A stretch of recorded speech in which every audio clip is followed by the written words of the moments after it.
The leaders are fleeing for their lives. The innocents bear the brunt of the chaos. Flames consume the streets of Daban Kowa, smoke choking the air as calamity engulfs the town, all birthed from the leaders' insatiable greed. Will peace ever find its way back to this shattered land? Like and subscribe. Once upon a time, in the arid town of Daban Kowa, nestled in the northern part of Nigeria, lived a king whose name sent shivers down the spines of the townsfolk. King Idris was no ordinary monarch. He was fierce, unyielding, and consumed by greed. His gaze alone was enough to silence dissent. Under his rule, every government allocation meant for the betterment of the people was siphoned off into his personal coffers. Whatever scraps he chose to distribute among the townsfolk were merely enough to keep them alive, not enough to help them thrive. The king's cabinet members were no better. Each of them was wealthy beyond measure, basking in the luxury afforded by their illicitly acquired riches. Together, they shared the allocations meant for schools, hospitals, and infrastructure, leaving the common people to wallow in abject poverty. Daban Kowa was a shadow of what it could have been, a place filled with potential but stifled by neglect. The town's only school, once a symbol of hope for future generations, now stood in ruins. With no desks or chairs, children sat on the bare ground, their books resting on their knees as they scribbled notes. Its walls were broken and crumbling, the missing roofs exposing students to the elements. During the rainy season, lessons were often disrupted as water poured in, leaving children huddled together for shelter. In the dry season, the harsh sun baked the classrooms, making it nearly impossible to concentrate. Water, the essence of life, was a precious resource in Daban Kowa. The town had no functional wells, forcing its residents to trek for miles to fetch water from distant streams. Women balanced heavy pots on their heads, their faces etched with exhaustion, while young children tagged along, carrying smaller containers. The roads reflected the town's decline. Except for the pristine road leading to the king's palace, every other path was a nightmare to navigate. They were riddled with potholes and coated in dust, turning into muddy traps during the rains. The town's potential lay buried under years of decay and indifference. The local hospital, once a beacon of hope and the pride of the town, had deteriorated into a shadow of its former self. It had become a place where the sick went not for healing but to meet their end. The walls, once painted a bright, cheerful white, were now cracked and stained, a reflection of the despair within. Medicines that were once stocked in abundance had become a distant memory, leaving shelves barren and patients without remedies. The few doctors and nurses who remained did so not out of dedication but because they had nowhere else to go. They were unpaid, overworked, and utterly unmotivated, their initial passion replaced by a sense of futility. For the townsfolk, seeking medical help was a luxury they could neither afford nor count on. When illness struck, desperation took over. Families turned to prayers, herbal remedies, or the wisdom of elders, clinging to anything that might bring relief. Stories of miraculous recoveries were whispered like folktales, offering slivers of hope to a community drowning in despair. Yet, the grim reality remained. The hospital, once a sanctuary of healing, now stood as a grim reminder of neglect and the fragility of human life. Gambo, a young man in his late 20s, had borne the brunt of Daban Kowa's endless hardships. Growing up in the town meant enduring a life of deprivation, where even the basics of survival felt like luxuries. Yet, among all the struggles, it was the death of his mother that broke him. She had been his anchor, the one person who kept him going despite the odds. When she fell gravely ill, Gambo knew the local hospital was her only hope. With her frail body leaning heavily on his shoulders, he carried her there, desperate for help. But his pleas were met with a cold reality: the hospital lacked the medicine needed to save her life. The few nurses on duty could do little but refer her to a better-equipped hospital in the distant city. Gambo's heart sank. He had no money for transportation, let alone the cost of treatment in a facility far beyond his means. Every door he knocked on for help remained shut, as his neighbors were as helpless as he was. He stayed by her side, holding her hand as her condition worsened. The light in her eyes, once vibrant with love and warmth, faded slowly. Her final words, whispered with a weak smile, were a plea for him to remain strong. As she took her last breath, Gambo felt the weight of his failure, not just as a son but as a product of a broken system that had robbed him of the chance to save her. As Gambo dug his mother's grave with his bare hands, the weight of his grief felt unbearable. The sun blazed overhead, scorching his back as tears streamed down his face, mixing with the dirt beneath him. Each thrust of his hands into the hard earth felt like a release of his anger and despair. The memory of his mother's final moments haunted him, the helplessness, the injustice, the pain of losing her to a system that had long abandoned its people. Something inside him snapped as he dug deeper, his hands raw and bleeding. He paused, clenched his fists, and through gritted teeth, whispered a vow, "By Allah, I will avenge my mother's death. I will fight for this town, for the people who have suffered like me."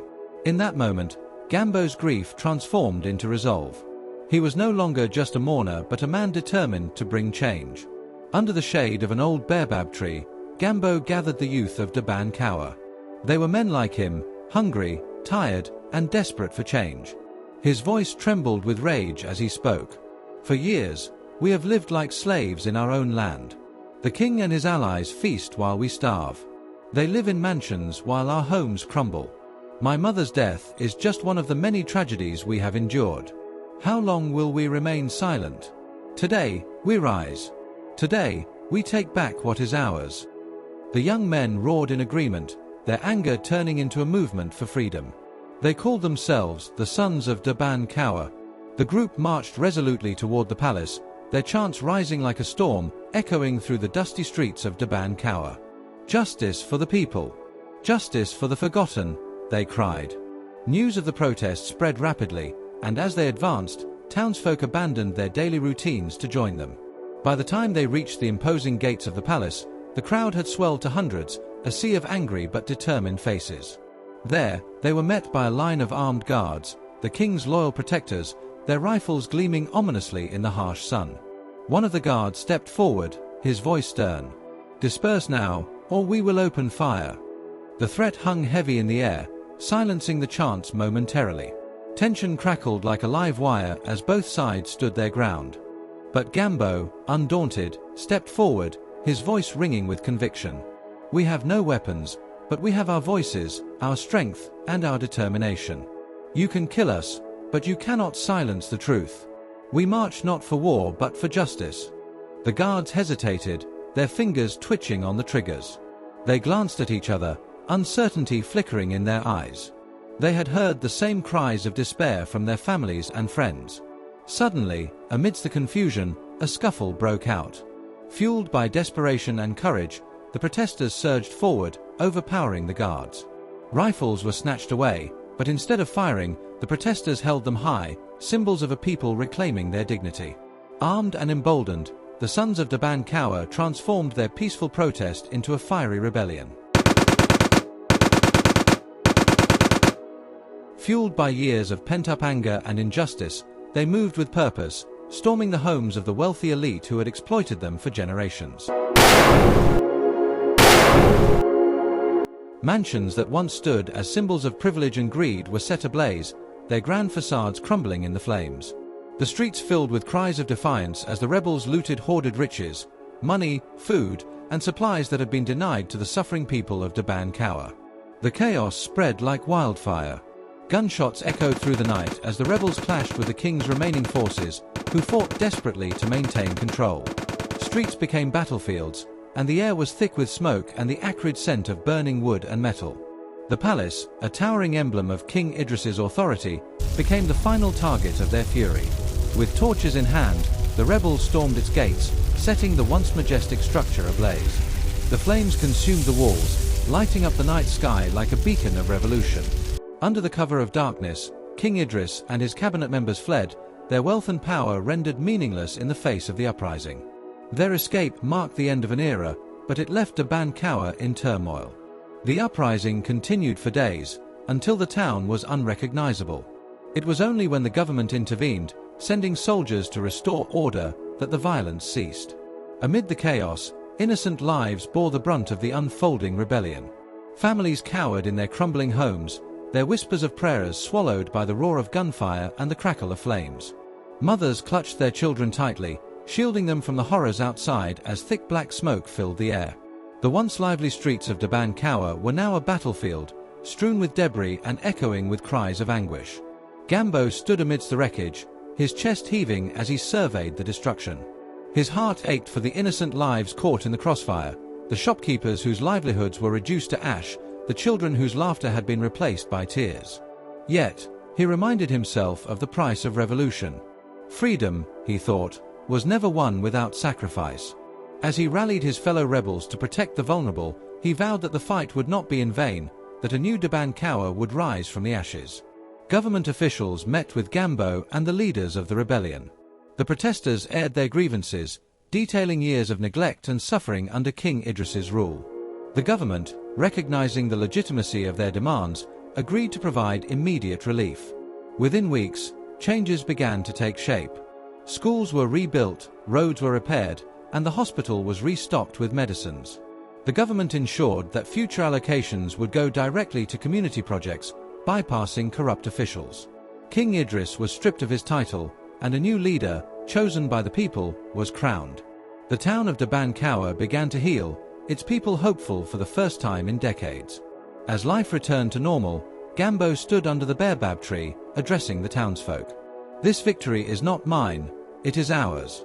But let us never forget the price we paid. Let this be a lesson to all leaders. Greed and corruption will always be overthrown by the will of the people." The crowd erupted in applause, their faces shining with hope and determination. Greed and corruption in leadership can destroy communities, but the power of unity and the will of the people can bring about change. This story is a reminder to leaders to govern with justice and fairness, and to the people to never accept oppression in silence. Disclaimer: this story is not intended to instigate problems or support chaos. Instead, it seeks to highlight the devastating effects of greed and corruption in leadership and to provoke thoughtful reflection on the consequences of poor governance. The narrative is not aimed at any particular tribe, community, or group but serves as a universal message relevant to all. Thank you for watching. Tell us your opinion in the comments section. Don't forget to like, share, and subscribe to our YouTube channel Chukwudi Alola Studio at Chukwudi Alola. Like and subscribe.